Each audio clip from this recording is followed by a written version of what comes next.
No ST no res our demand is legal demand जोंनि दाबिया थार दाबि जोंखौ ST खालामनांगौ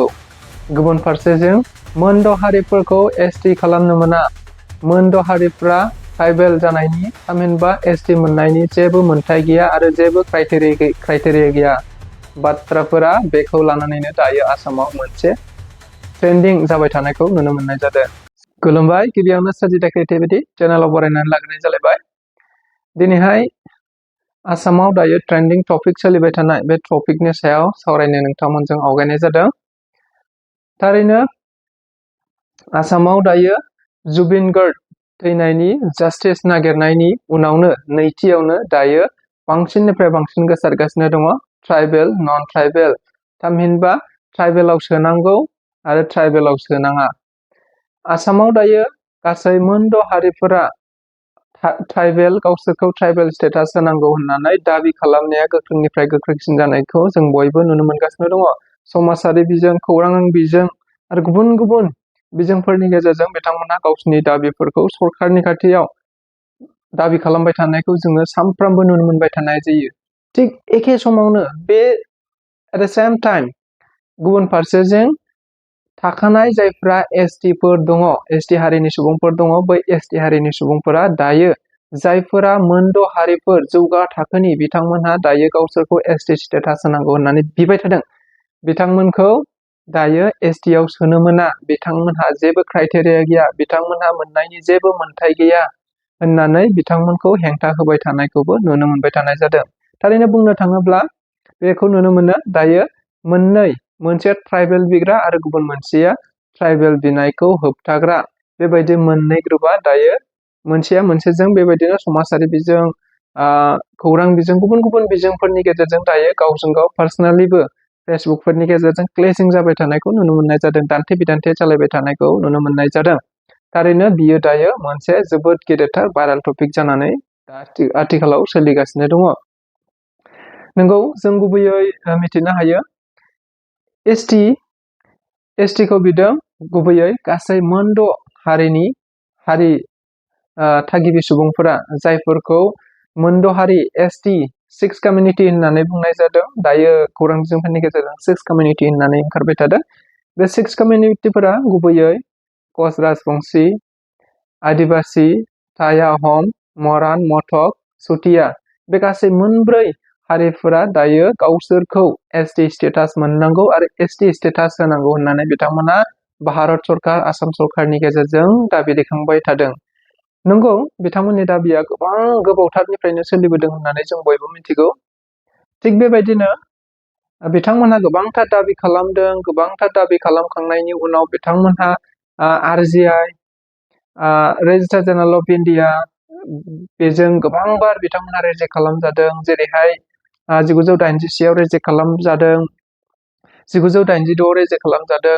2000 रेजेक्ट खालामजादों 2006 मायथाइयावबो बिथांमोनहा बेबायदि ST मोननांगौनि थाखाय दाबि खालामनानै RGIजों बिथांमोनहा रेजेक्ट खालामजादों होननानै जों बयबो मिथिगौ मानोना ST मोननांगौआ गोरलै बाथ्रा नङा आरो ST मोननायनि थाखाय माखासे क्राइटेरियाफोर थायो बे क्राइटेरियाफोरखौ फुलफिल खालामनो हाबासो STखौ मोननो हायो होननानै जों बयबो मिथिगासिनो दङ आरो खौरां बिजोंफोरनि गेजेरजों दायो गोसारगासिनो दङ दा बे क्राइटेरियाफोरा मा बे क्राइटेरियाफोरा बिथांमोनहा दंजायोना गैजाया जायफ्रा दायो ST बिगासिनो दङ बे क्राइटेरियाखौ गुबैयै मोनबा होननानै बुंनाय जादों बे मोनबाखौ स्पेसियेलि बे मोनबा क्राइटेरियाखौ फुलफिल खालामनो हायोब्लासो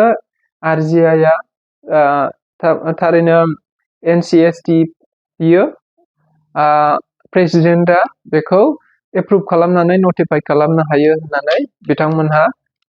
मोनथिखागौ आरो बेनि गेजेरावनो बे मोनबा क्राइटेरियाखौ आङो गुबैयाव नोंथांमोननि सिगाङाव बुंनानै होनो आवगायदों गिबियाव दङ प्रिमिटिभ ट्रेड्स माने बिथांमोनहा गुबैयै गावनि अरिजिनेलि गावनि दोरोङारि माखासे दोरोङारिफोर थाखानांगोन प्रिमिटिभ माने गोजामथि बिथांमोनहा गावहानो मोनसे गोजामथि थाखानांगोन मा होनो डिस्टिंक्टिभ कालचार बिथांमोनहा गावहानो माखासे हारिमु दोरोङारिफोर थाखानांगोन गुबुन मोनसेयाव दङ जिअग्राफिकेल आइसोलेशन्स बिथांमोनहा जिअग्राफिकेलि थारैनो ओनसोलारि बिथांमोनहा गोदोसोनाय जानांगोन जेनेबा गुबुन मोनसेनिफ्राय गुबुन मोनसे थांनाय बा बिथांमोना मोनसे बेकवार्ड जायगाफ्राव थाग्रा जानांगोन। गुबुन मोनसेया दं साइनेस, माने बिथांमोनहा लाजि गुसु जानांगोन। जायफ्रा ट्राइबेल बिथांमोनहा लाजि गुसु जानांगोन। गुबुन जौगा थाखोनि मानसिफोरजों बिथांमोनहा आइ कन्टेक्ट खालामनो गोब्राब मोननाय जानांगोन। बेफोरबायदि माखासे क्राइटेरिया। आरो मोनसे दंबावो, मोनसेया जाहैबाय इकनमिक बेकवार्ड। बे मोनबा क्राइटेरिया। इकनमिक बेकवार्ड माने जायफोरनि रांखान्थिया जौगानाय नङा, एकदम गाहाय थाखोनिनो, जायफोरनि रांखान्थिया एकदम फारफ्रोमबो बिथिङावनो जौगाथारनाय नङा, बैबायदि जायफ्रा बे मोनबा क्राइटेरियाखौ फुलफिल खालामनो हागोन अब्लासो बिथांमोनखौ भारत सरकारा एसटि हिसाबै गनायथि होनो हायो होननानै बेबायदि क्राइटेरिया होखानाय दङ। दा बेनि गेजेरावनो जों बयबो मिथिगौ, बा आथिखालाव जायफोरखौ कच राजबंसि होननानै बुंबाय थादों, बै कच राजबंसिफोरखौ मोनसे समाव 1996 मायथाइयाव कच राजबंसिफोरखौ एसटि मर्यादा होनाय जादोंमोन, बिथांमोनखौ एसटि स्टेटास होनाय जादोंमोन होननानै जों बयबो मिथिनो मोनबाय, बा जोङो जारिमिन फरायोबा निस्सय जोङो नुनो मोनो बिथांमोनखौ एसटि होनाय जादोंमोन 1996 मायथाइयाव। नाथाय बिथांमोनखौ एसटि होनाय लोगो लोगो ओरैबायदि बिथांमोनहा दावगानो हाबाय, इकनमिकेलि रांखान्थियारि बिथांमोनहा दावगानो हाबाय। ओरैहाय नोङो बिसायख'थि बिथिंनिफ्राय बिथांमोनहा दावगानो हाबाय। स्कुल, कलेज, इन्जिनियारिं, मेडिकेल बेफोराव गासिबो बिथांमोनहा एसटिनि मासिफोरखौ आवग्रिनो हादों होननानै मिथिनो मोननाय जादों। जायनि थाखाय भारत सरकारा इमिडियेटलि बिथांमोनखौ 6 दाननि गेजेरावनो एसटि स्टेटासनिफ्राय बोख्लायफिननाय जादों होननानै जोङो जारिमिनाव बे बाथ्राखौ मिथिगौ। दा बेनिफ्राय जोङो रोखा जानो हायो, थारैनो बिथांमोनहा मोनफ्रोमबो बिथिङाव जौगाखानाय। बे मोनफ्रोमबो बिथिङाव जौगाखानायखौ जोङो एसटि जाबसिननानै हरोबा बै गाहाय थाखोनि जायफ्रा रांखान्थियाव जौगानाय नङा, जायफ्रा राजखान्थियाव जौगानाय नङा, जायफ्रा गुबुन गुबुन मोनफ्रोमबो बिथिङाव जौगानाय नङा, बैफोर जौगाना नङै हारिफ्रा बा थाखानाय एसटिफोरा मा जागोन? निस्सय बे गोजौ थाखोनि रांखान्थियारि, गोजौ थाखोनि गोरों गोरा गोनां, गोजौ थाखोनि राजखान्थियारि फारफ्रोमबो बिथिङाव जौगाखानाय हारिफोरखौ एसटि खालामनानै हरोब्ला बै गाहाय थाखोनि एसटिफोरा निस्सय मा जागोन? नाख्रेब जागोन, सोबख' जागोन, आरो जेबो खाबु बिथांमोनहा मोननाय नङा। जायनि थाखाय मा दायो थाखानाय एसटिफोराबो गोरलै नङा। थाखानाय एसटिफोराबो गावसोरखौ दायो राफोद खालामनांगौखौ नोजोर बोनानै बिथांमोनहा दाब दाब समाव गुबुन गुबुन जायगाफोराव बिथांमोनहा मा खालामदों? मोनद' हारिनो एसटि होनायखौ हेंथा खालामनानै सोमावसारदों। गासै आसाम नाङैनो गुबुन गुबुन हारिफोराबो गावबा गाव सोमावसारदों। गुबुन गुबुन हारिफोरनि अनगायैबो थाखानाय एसटिफोरा खौसेयै ज', जायखौ सिसिटुवा होननानै बुंनाय जायो, बे आफादनि जोहै बिथांमोना सोमावसारनायखौ लानायखौ नुनो मोनबाय थानायखौ जों बयबो मिथिनो मोनदों। बाथ्राया जाहैदों, दायो एसटि बिग्रा मोनद' हारिफोराथ' गोबाव समनिफ्रायनो बिबाय थादों, जों बेखौ बयबो मिथिगौ। नाथाय आथिखालाव मानो बयनिख्रुइबो बांसिननिफ्राय बांसिन, गोख्रोंनिफ्राय गोख्रोंसिन बिथांमोननि एसटि बिनाया सोलिगासिनो दं होननानै बुङोब्ला जोङो माखासे बाथ्राफोरखौ लानो हायो। जेरैहाय जों मिथिनो मोनदों, दाबावैनो दान मोनब्रै मोनबानि गेजेरावनो जोंनि आसामनि बिधान सभा बिसायख'थिया जानो फैगासिनो दं। आसाम आयेन आफादनि बिसायख'थिया जानो थांगासिनो दङ। आरो बेखौ नोजोर बोनानैनो दायो जायफ्रा पलिटिक्स लिडार, जायफ्रा राजखान्थियारि दैदेनगिरि, बिथांमोनहा गावबा गावनि राजखान्थियारि मुलाम्फानि थाखाय बिथांमोनहा मा खालामगासिनो दङ? बै मोनद' हारिफोरनो एसटि होनायखौ मदद होगासिनो दङ। एसटि होनायाव जेबो आपत्ति गैया। बिथांमोननि बियो थार दाबि, माबा माबि हेन टेन बायदिसिना बाथ्रा बुंबाय थानायखौ जों बयबो नुनो मोनगासिनो दङ। थारैनो बेबायदि जायोब्ला नैबे थाखानाय एसटिफोरा निस्सय जोबलांगोन। जोङो खौरां बिजोंफोरनि गेजेरजों नुनो मोनगासिनो दङ, बा मिथिदों, जों बयबो मिथियो, थाखानाय एसटिफ्रा गासै 14 होननानै बुंदों। आरो बे 14नि गेजेराव गासै 40निफ्राय 45 लाख एसटि सुबुंफोर दङ आसामाव। 40निफ्राय 45 लाखसिम एसटि सुबुंफोर दङ होननानै मिथिदों। दायो नुनो मोनबाय मा? जायफ्रा मोनद' हारिखौ एसटि खालामनो बिथांमोनहा दाबि खालामगासिनो दङ, बै मोनद' हारिजोंनो बिथांमोनहा गासै 1.5 crore बांसिन सुबुं सानखो दं होननानै मिथिनाय जादों। दा बै 1.5 crore सुबुं सानखो थानाय सुबुं सानखोआ जुदि नैबे 45 लाखजों हाबैजोबनांगौबा नाथाय आरो हाबैजोबनायाथ' हाबैजोब्बाय बेजों लोगोसे बिथांमोना गासिबो थाखोआवनो स्मार्ट जोबखा अब्ला बै गोग्लैसोनाय 45 लाखआ मा पात्ता मोनगोन बुंनाय बायदि जेनेबा मा होनो फिसा फिथिख्रि थानाय मोनसे हाखराव बुवालि बायदि गिदिर नाखौ नैबे फुख्रियावनो बांसिन गारसोमनानै हरोब्ला बै फिसा फिथिख्रिफ्रा बोरै थावरिनो हागोन बिसोर आदारखौ बोरै मोनजागोन बिसोर नाख्रेब जागोन जाख्रेब जाजोबगोन गासैबो बेबायदि नंगौ बिथांमोनहा राजखान्थिखौ नोजोर बोनानैनो दायो आसामनि गिबि मन्थ्रि डक्टर हिमन्त बिश्व शर्मा जायबा दा गिबि मन्थ्रि जानानै दं बिथाङाबो खौरां बिजोंफोरनि गेजेरजों बुंगासिनो दङ बिथांमोननि एसटि बिनाया राइट बिथांमोननि एसटि बिनाया बिथांमोननि मोनथायखौसो बिथांमोनहा बिदों बिथांमोनखौ साननांगौ दं बिथांमोनखौ एसटि होनायाव जोंहा जेबो आबुथि गैया इभेन बिजेपिनि मानसिफ्राबो एसटि बिनायाव बाहागो लाफागोन हेन टेन बायदिसिना बाथ्राफोरखौ खौरां बिजोंनि गेजेरजों बिथाङा बुंथिदों आरो बे बुंथिनायनि गुबै जाहोनफोरानो जाहैबाय राजखान्थि आरो राजखान्थिजोंनो गासिबो खामानिफ्रा जोंनि आसामाव सोलियोबा गासै भारतआवनो राजखान्थिनि गेजेरजोंनो गासिबो खामानिफ्रा जायो राजखान्थिया मावनो हायै जेबो गैया ओंखायनो बेखौ जोङो बयबो हेंथा होनांगौ गुबुन फारसेजों ओरैहाय बिटिसिनि बाथ्राखौ नायोब्लाबो थांनाय गोबाव सम सिगां हाग्रामा महिलारि बिथाङाबो आदिबासि आरो राजबंशीखौ एसेम्ब्लिनिफ्राय बा बिटिसि सरकारनिफ्राय बिथांमोना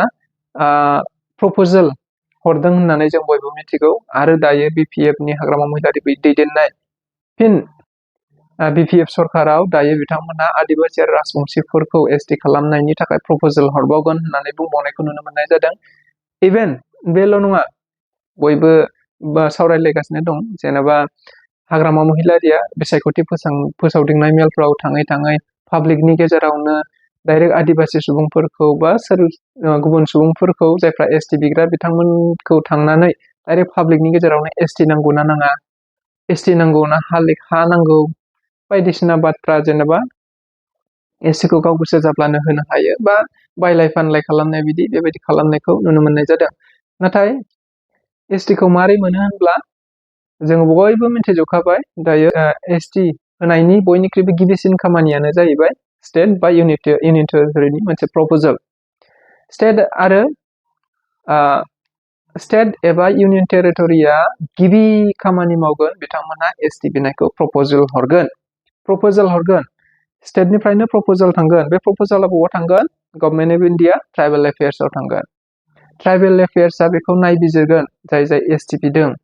बे एसटि बिनायफ्रा बिथांमोनहा नैबे मोनबा क्राइटेरिया दंना गैया बा बिथांमोनखौ एसटि होजानाय नंगौना नङा बेखौ ट्राइबेल एफेयार्सआ नायबिजिरगोन ट्राइबेल एफेयार्सआ नायबिजिरनायनि उनाव थामथियाव थांगोन आरजिआइ जायखौ जोङो रेजिस्टार जेनेरेल अफ इन्डिया बुंनाय जायो रेजिस्टार जेनेरेलनिसिम बियो माबानिफ्राय ट्राइबेल एफेयार्सनिफ्राय थांगोन बेनिफ्राय आरजिआइआ बेखौ फुरा सालिजारि नायबिजिरगोनबो आरो बिथांमोनहा ओरैबायदि सेन्सास रिपर्टबो बानायलायगोन जेनेबा गामि थांनानै बा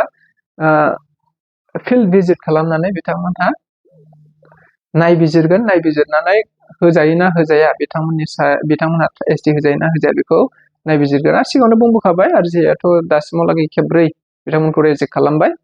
जियानो जा आरजिआइआव थांखांनायनि उनाव नेशनेल कमिसन फर